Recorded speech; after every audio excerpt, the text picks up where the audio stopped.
La maladie d'Alzheimer est une maladie neurodégénérative. Le facteur de risque le plus important est l'âge.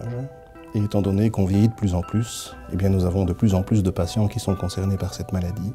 En Belgique, ça veut dire environ 150 000 patients. Grosso modo, à l'échelle de la Belgique, il y a 37 nouveaux cas par jour. C'est énorme.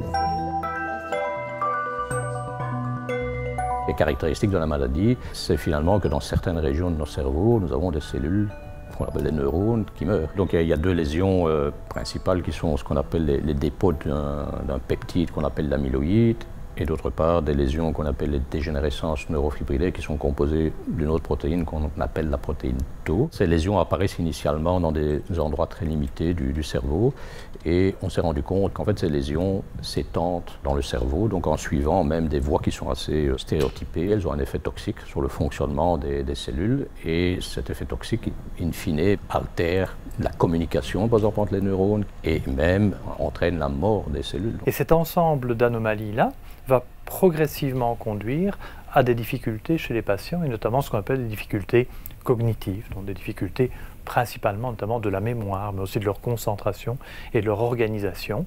Et lorsqu'on est arrivé au stade où cette désorganisation cérébrale et du comportement est suffisamment importante pour perturber la vie quotidienne, on parle alors d'une démence de type Alzheimer, donc liée à la maladie d'Alzheimer.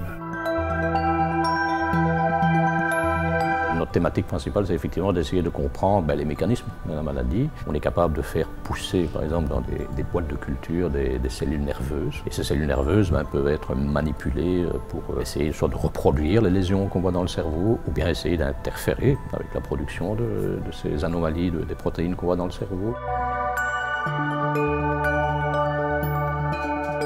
D'autre part, nous utilisons des souris, comme on appelle des souris transgéniques, qui contiennent dans leur cerveau des lésions qui sont très semblables à celles que l'on trouve chez les patients atteints de maladie d'Alzheimer. Et ces modèles cellulaires et ces modèles animaux nous permettent d'essayer d'abord de comprendre ce qui se passe dans la maladie et aussi de développer de nouvelles approches de traitement. Ici dans le laboratoire, ce qui nous intéresse principalement, c'est une étude au niveau des systèmes. Et l'hippocampe est une structure extrêmement importante pour la mémoire. C'est une structure très complexe avec de petites sous-régions qui communiquent énormément entre elles.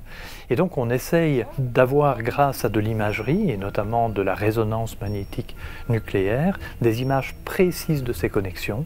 Donc pas une seule région du cerveau, mais plutôt comment est-ce qu'elles fonctionnent ensemble et comment est-ce que leur dysfonction conduit à une pathologie.